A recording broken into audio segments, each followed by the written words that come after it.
Will you join me in a word of prayer this morning? O Lord, open thou our hearts to hear, and through thy word to us draw. Let us thy word, air pure retain. Let us thy children and heirs remain. Amen. Today in our gospel lesson, Jesus is inviting us into a bit of hide and seek. You say, wait a minute, Pastor, Jim already did the children's message. We're done with that. Let's be serious now. But I am being serious. Not just because we're children of God, but Jesus in the gospel lesson is inviting his first disciples into a round of hide and seek. And then those disciples went and they made disciples, and then they made disciples, and through the word of Christ, baptizing and teaching, made disciples until we too have become his disciples. And so the words of John 16:16 are for us as disciples just as they were to them. Jesus said, a little while you will see me no longer. And then again a little while you will see me. Now if you're thinking to yourself out there in the pew, what is this that he says?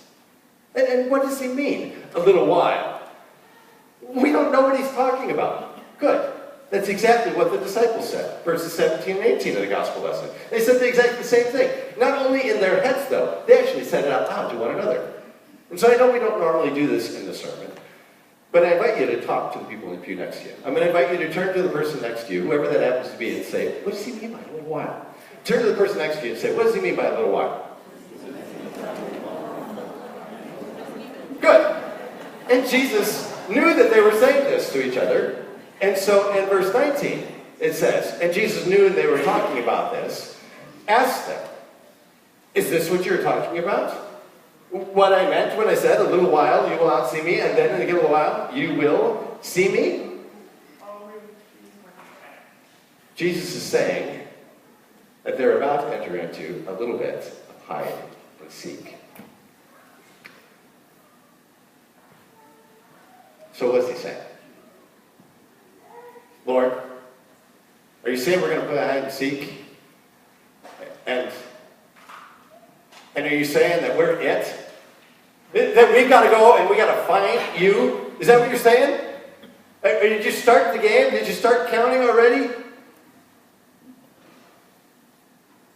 I don't like hide and seek. I don't like hide and seek. I especially don't like being it. You know, because the person who's it, they've got to wait that little while. It's 100 counts, a 50 count, whatever you decide with the other people who are playing with you, how long you count, somewhere in a minute, minute and a half.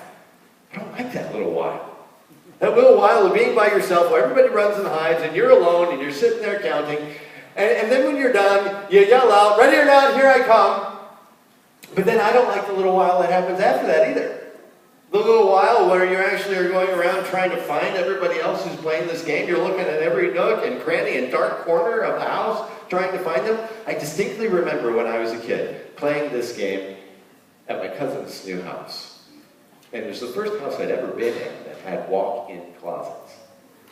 And it wasn't my house. I didn't know where the lights were. And so here I am going around this house, and I knew they were in my cousin's room. And I went in, and I could hear the snickering behind the closet door. I knew they were back there, but my cousin's closet had this dark labyrinth off to the left side. And so when I opened the closet door, there were all his clothes. And the part of the closet where the light would shine on, there were no people in there. But I was sure they were in there, but they're in that dark abyss over on the side, and I didn't know how to turn the light on. And even though I called to them and said, I found you, game's over, nobody responded. The only way for me to prove that I had found them was for me to step into the dark, and I was terrified. I think that's why I decided I didn't like to play hide and seek anymore. As a kid, I didn't like to play hide and seek. But then as adults, we don't like to play hide and seek either. I bet it's been years since any of you have played hide and seek. And yet kids do this all the time. And I don't know who teaches them. I think it's just in us when we're born. It's by nature. They want to play hide and seek, and they figure out how to play it. But then we mature, we get older, we don't want to play hide and seek anymore. Not with our peers, and certainly not with God. We don't want God playing around. If God's going to be in our life, we want him to mean business and stop playing games. Now maybe you think I'm being silly. all this talk about God hiding himself. But have you read the Psalms lately? Psalm 10:1. Why, Lord, do you stand far off? Why do you hide yourself in times of trouble? Psalm 13:1. How long, O Lord, will you forget me? How long will you hide your face from me? Psalm 27, verse 9. Hide not your face from me. Psalm 44, verse 24. Why do you hide your face? Psalm 55, verse 1. Give ear to my prayer, O Lord. Do not hide yourself from my plea for mercy. That's Psalm 55. There's 150 of them. I'm only a third of the way through. Do you get the point? The Psalms repeat this ad nauseum. The Psalms are the lived experience of God's people. This is the prayer life of God's people as they're speaking to God. In the perception and the experience of God's people, God is hiding himself. Now that's the perception of God's people. Is he really? Is he? The prophets say yes. Isaiah 45:15. Truly you are a God who hides himself. So Jesus told these disciples, in a little while, you will not see me. And again, in a little while, you will see me. Jesus is saying, this will be your experience. I've been with you for 3 years now, and you've seen me. But soon, I won't be there, and you won't see me. He's telling them that this game is going to start, only it's not a game. This is real life. You're not going to see me, and then again, you will see me. And so when Jesus acknowledges that they're thinking this, what does he mean by this? What is it he's saying in verse 19? Jesus goes on in verses 20 to 22 to explain what he means to them. Only Jesus doesn't explain how this is going to happen or what the circumstances will be. Instead, he explains it in terms of their experience of it, their perception of it. Here is what you'll experience, Jesus said.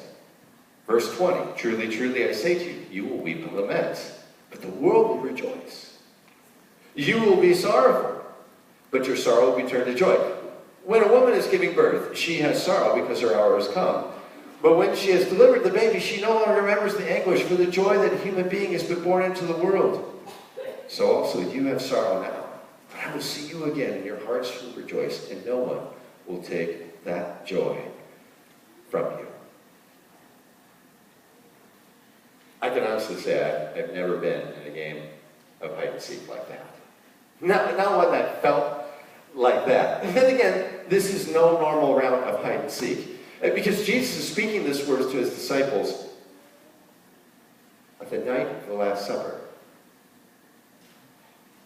Within 24 hours, Jesus is going to be dead and hidden in the grave. And they'll be without him.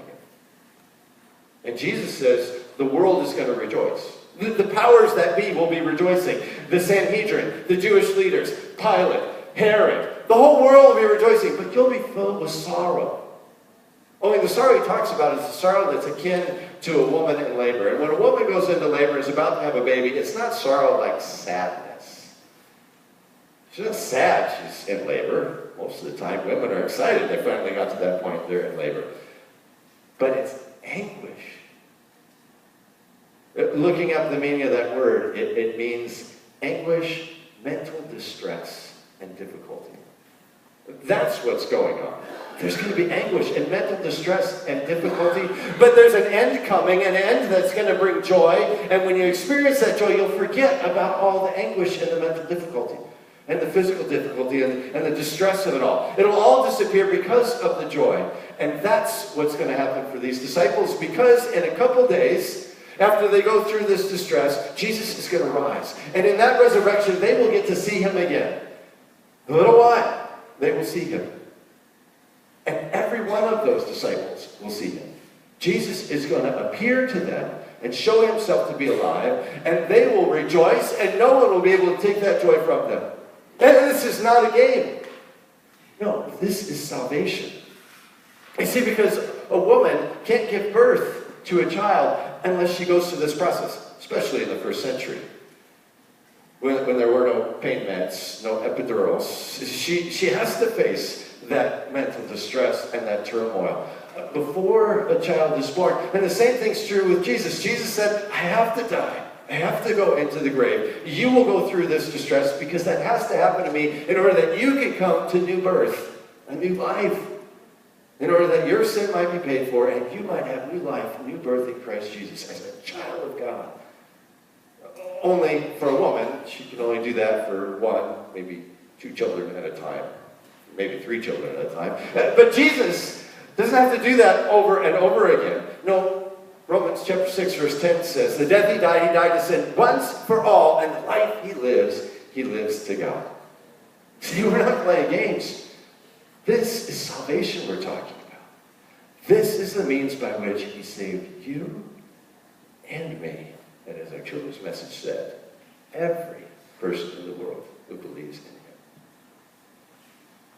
Now that much is clear. But here's where the text gets challenging. The text gets challenging because not only was Jesus talking about that, but that's not the only thing he's talking about. And even though Jesus' death and resurrection is a once and done event, this experience of hide and seek with God is not a once and done thing. In fact, the disciples are going to experience it again. And we're hinted at that in the text when they remember his words and that he said he was going to the Father. See, after he's risen from the dead, he appears to them again, and he's with us again, and then in a little while, 40 days' time, count them, Jesus went to the Father. And Acts 1:9 that describes that event says, he was taken up before their very eyes, and a cloud hid him from their sight. And it starts all over again. And actually, that's what Jesus is preparing them for in this text. Which is why before we got to all this, and a little while you will see me, in a little while you will not see me, in a little while you will see me again, Jesus introduced them to the Spirit of truth. Back in chapter 16, verse 13, when the Spirit of truth comes, he will guide you into all truth. He will take from what is mine, and he will make it known to you. See, what Jesus is saying is that the Spirit is coming because I won't be with you physically. Because you won't always see me. Because there will be times when you can't see me and you are looking to find me. The Spirit will come and he will guide you into the truth. He will remind you of my words. He will take from what's mine. He will make it known to you so that you may have joy even when you are in distress. And you may find joy. This is the way Paul talks about the Spirit too. So Ephesians 1 verse 7. The Apostle Paul says that he prays for us in order that God might give us the spirit of wisdom and revelation in the knowledge of him, of Jesus, in order that the eyes of our heart may be enlightened, that we might know the hope. That's the Spirit's job, to lighten those dark abysses of our life and to bring us hope. Especially at the times when Jesus is gone for a little while. We don't see him. So what does this look like? It looks like a mother. Let's call her Madeline, who for many years of her life has never had any concern for the church. In fact, her life was numb to the things of God. Never raised her children in the faith. And then, now, for some reason, she is seeing Jesus clearly. And makes the effort to step into a church. Even inquire about getting her kids into some kind of Sunday school. Or this looks like the faithful and friendly, let's name him Francis. Francis, who's everyone's encourager around the fellowship when they come on Sunday mornings, because he's always there, except we haven't seen him for a little while. Maybe it's days, maybe it's months. Because cancer has taken hold of his life. And not only pulled him away from the fellowship because of the harshness of his treatments, but it has him crying out with the psalmist, "How long, O Lord, will you hide your face from my pleas for mercy?" Or, this looks like that lifelong church leader. Let's call her Laverne. And she has a regular devotional life, and she's an ardent believer. But in these last little while, somebody else that she really trusted hurt her even. So that unforgiveness has cast a shadow over her life, and she can't see Jesus clearly right now. Laverne, Francis, Madeline, these aren't specific people at Holy Cross, and I've had a hard time finding names that none of you had.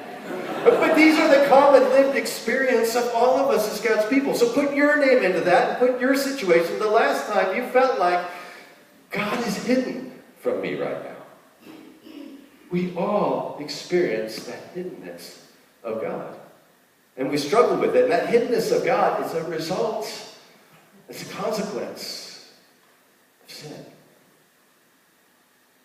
And so what we need in the midst of that consequence of sin is we need the gospel of God's forgiveness. We need the gospel of God's gift of the Spirit to enlighten us to the Lord's love and His presence in our lives. And Jesus says that's going to happen, and you're going to experience it. It's going to feel like a woman in labor, because you're going to hit that point when you can't see God clearly, when you're not sure what's going on. Why isn't Jesus there? Why isn't He responding to me? In which you're going to feel the distress and the anguish. It's going to be like that of a woman who's pregnant. And by the way, that's another consequence of living in a world of sin. Genesis 3:16. God said, "It will greatly increase your pain in childbirth." And so women, this is not just your experience. Oh, by the way, though, man, don't ever tell a woman you know what she's going through when she's labor pains. And yet, women, you are not alone in that experience, because it's cosmic in scope. And so the Apostle Paul says in Romans chapter 8, verses 22 and following, the whole creation is together, groaning in the pains of childbirth. And not the creation only, but we ourselves, who have the first fruits of the Spirit, groan inwardly as we wait eagerly our adoption as children, the redemption of our bodies. In this hope we are saved. But hope that we see is no hope. For who hopes for what he sees? But if we hope for what we do not see, we wait for it with patience. Romans chapter 8, verses 22 and following. That's the spiritual, the spirit truth. To give us patience. In those moments in life where we cannot see God clearly, where it feels like God's playing games, where the hide and seek is going on, and we cannot see Him. And because of our sin, because of the sin of somebody else, because we're just in the sinful world, and we can't see Him clearly, the Spirit comes, the Spirit of truth, and He fills us with patience and endurance, perseverance, and until that distress ends. And through the Spirit, the dark abysses of our life are enlightened, and we see Jesus clearly again. And rejoice with a joy that cannot be taken away from us. Now, up to this point in the sermon, I've been going on as if we are it. I mean, as if we are the ones who are it. We are the ones who have to sit and count for a little while and wait and then go out and find Jesus. Because He's hiding somewhere, and now we got to go out and find Him. And there's some truth to that. You can go back into the prophets, the book of Jeremiah, chapter 29, 13 and 14. And you will seek me and you will find me when you seek me with all of your heart, says the Lord. So there's something to that. But in this passage in John 16, we are not it. Jesus is it. Now, you remember when this happened, right? We talked about that earlier in the sermon. This happens the night of the Last Supper, Jesus said this to them. Within 24 hours, He's going to be dead in a tomb. But what happens that night? Does Jesus run and hide? No. Jesus is in the garden with His disciples. And when He's arrested, who runs and hides? The disciples. They scatter and spend 3 days hiding in their locked room. And oh yeah, when He rose again, they went to the tomb to see if His body was there. But He wasn't there. Where'd they go? Right back to their hiding place, waiting there. It's Jesus who came to them. Jesus who came to them in their hiding place and revealed Himself to them. Jesus who came to them in their scattering on the way to Emmaus. Jesus who came to them in their preoccupation with the things of this life up on the fishing boat in Galilee and reveals himself to them. This is the Jesus who comes to find us. It's hide and seek, and Jesus, you're it. And that's what the work of the Spirit is all about too. To come find us and our preoccupation with the things of this life, and our looking for him in the wrong places, and our hiding in our sin or our corner or the darkness of our selfishness, whatever it is that we're hiding in. He sends the Spirit to come find us and call us out. So wherever you are in life today, whether you're seeing Jesus clearly right now, or you're not seeing him clearly, and you feel like he's hidden from you, know that you're not alone. You're not alone. See, the youth of today have a new twist on this game, hide and seek. I don't know if you're aware of that. They call it sardines. And we just had a youth lock-in for middle school and high school youth here on Friday night. I don't know if they played this or not. I was up at the Shoshone Mountain Retreat for Man Camp this weekend. But last year when they had lock-in, they played this, the sardines version of hide and seek, which is a little different. Instead of one person being it and standing there and counting and then going out to find everybody else, one person goes and hides. Everyone does the looking. And then as they go out and do the looking, when they find that one person, they don't just end the game, they actually cozy in with that person, wherever it is they're hiding. And then the next person that finds them, they cozy in there too. Until at the end of the game, everybody is there together. What a beautiful picture of the church, isn't it? You see, because Jesus is it. He's the one doing the looking, but he's not doing it by himself. He's using the Spirit to bring us back to God, and he's using us, the church, the people of God, the believers. Well, when somebody's missing and they're off hiding and they can't see Jesus clearly, who's out looking for them? Well, Jesus is, the Spirit is, so are we.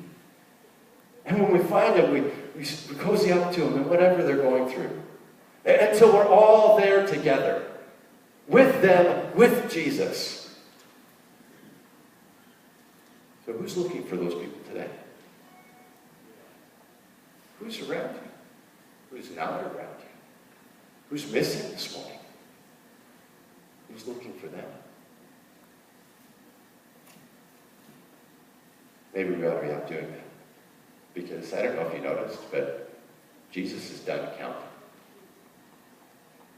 He's done counting. And it wasn't just 100 count, 50 count. I mean, God's patient with us, not wanting any of us to perish, but all of us to come to repentance, Peter says, 2 Peter 3, 8, 9. But Jesus done counting. I heard him say it. Ready or not, here I come. Did you hear it? We didn't say it in those words. He said it in these. And surely I am coming soon. Revelation 22:20. It was the last thing he said. Time to be looking. In Jesus' name.